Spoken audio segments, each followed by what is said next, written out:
नमस्कार, मैं हूं आपके साथ रचना तिवारी। आइए नजर डालते हैं फटाफट खबरों की ओर।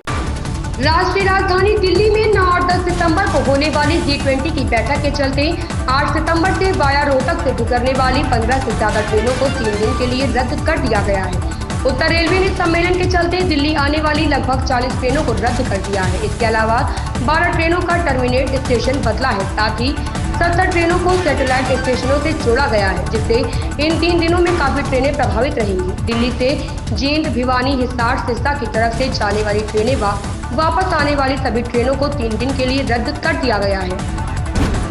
जैसी उम्मीद थी ठीक वैसा ही हुआ। 50,000 की क्षमता वाले शहर के अटल बिहारी वाजपेयी इकाना अंतर्राष्ट्रीय क्रिकेट स्टेडियम में 29 अक्टूबर को भारत और इंग्लैंड के बीच विश्व कप का मुकाबला देखने के लिए जेब काफी ढीली करनी होगी। इस मैच की टिकट दर 1500 से लेकर 40,000 रुपए के बीच होगी।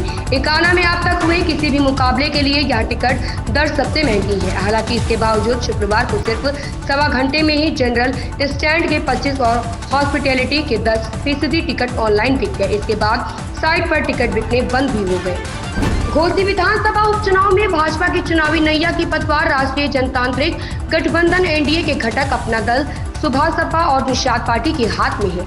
तीनों दलों के वोट बैंक का जितना बड़ा हिस्सा भाजपा को मिलेगा, उसकी राह उतनी ही आसान होगी। चुनाव नतीजे तीनों प्रमुख सहयोगी दलों के जातीय वोट बैंक में पकड़ की हकीकत भी बताएंगे। उपचुनाव में भाजपा के तारा सिंह चौहान और सपा के सुधाकर सिंह के बीच कांटे का मुकाबला बताया जा रहा है। 4.30 लाख से अधिक मतदाता 5 सितंबर को दोनों के भविष्य का फैसला करेंगे।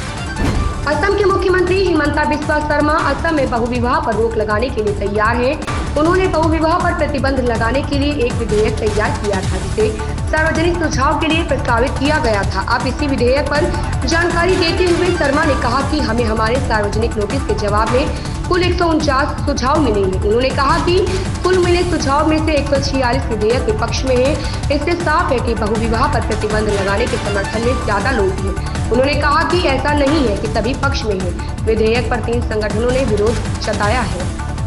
मुख्यमंत्री योगी आदित्यनाथ शुक्रवार की शाम गोरखनाथ मंदिर पहुंच गए। शनिवार को वहां गोरखनाथ मंदिर स्पोर्ट्स कॉलेज 4 लेन का लोकार्पण करने के साथ ही 195 परियोजनाओं की सौगात देंगे। महंत दिग्विजयनाथ स्मृति पार्क में दोपहर 3 बजे से होने वाले कार्यक्रम में सीएम योगी 628.59 करोड़ रुपए के विकास कार्यों का शिलान्यास और उद्घाटन करेंगे। सभी परियोजनाएं पीडब्ल्यूडी और जल निगम से जुड़ी हैं। इस दौरान सीएम जनसभा को भी संबोधित करेंगे। प्रशासन की ओर से इसकी तैयारियां शुरू कर दी गई है। मुख्यमंत्री पुष्कर सिंह धामी ने मसूरी में उत्तराखंड आंदोलन की 29वीं वर्षगांठ पर आयोजित श्रद्धांजलि कार्यक्रम में भाग लिया। शहीदों को नमन करते हुए उन्होंने कहा कि शहीदों के सपनों का उत्तराखंड बनाने की दिशा में ही काम करना हमारा दायित्व है। ये राज्य आंदोलनकारियों की देन है। मुख्यमंत्री धामी ने शहीद राज्य आंदोलनकारियों के परिजनों को शॉल पहनाकर सम्मानित किया। 29 साल पहले 2 सितंबर 1994 को हुए इस घटना में पुलिस की गोली से 6 राज्य आंदोलनकारियों की मौत हो गई थी। बागेश्वर धाम के पंडित धीरेन्द्र शास्त्री का सीकर में 2 सितंबर यानी आज 1 दिवसीय दिव्य दरबार लगेगा। कार्यक्रम को लेकर आयोजक की तरफ से सभी तैयारियां पूरी कर ली गई हैं। आयोजकों की तरफ से भव्य पंडाल सजाया गया है। जिला मुख्यालय से कुछ दूर खाली जमीन पर पंडाल सजाया गया है। कार्यक्रम में भारी भीड़ को ध्यान में रखते हुए सभी इंतजाम पूरे किए गए हैं। यहाँ आने वाले भक्तों को किसी प्रकार की असुविधा न हो, इसको लेकर तैयारियां की गई है।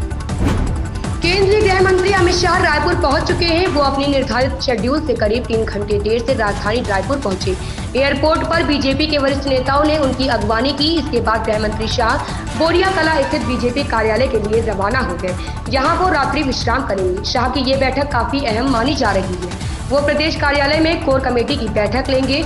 ऐसे में ये कयास लगाया जा रहा है कि बैठक के बाद बीजेपी की दूसरी लिस्ट जल्द जारी हो सकती है।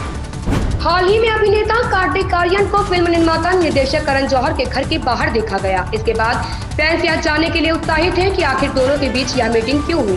क्या कार्तिक करण की किसी फिल्म में नजर आने वाले हैं? दोनों की मुलाकात के बाद तरह तरह के कयास लगाई जा रही है। मीडिया रिपोर्ट के मुताबिक कार्तिक आर्यन और करण जौहर प्रोफेशनल मीटिंग के लिए मिले थे।